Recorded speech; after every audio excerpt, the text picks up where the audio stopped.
بہترین صدقہ جاریہ حاصل کرنے کے لیے اس ویڈیو کو شیئر کرنا مت بھولیں۔ جزاک اللہ۔ فضل جنان عرب امارات سے پوچھتے ہیں کہ ٹیلی فون پر اور اسی طرح آئموں کے ذریعے سے نکاح کرنے کا کیا حکم ہے؟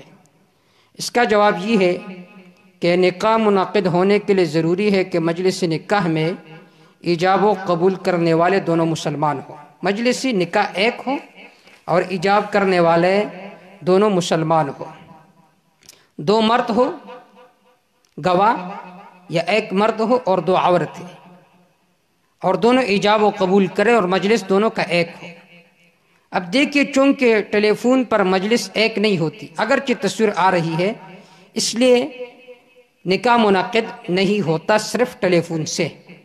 البتہ جواز کی صورت یہ کہ جس مقام پر نکاح ہو رہا ہے دوسرا اسی جگہ ٹیلی فون پر اپنے لیے کوئی وکیل مقرر کرے، پھر وہ وکیل اپنی موکل کے طرف سے ایجاب و قبول سر انجام دے، تو یہ جواز کی صورت ہے۔ واللہ تعالی اعلم بالصواب۔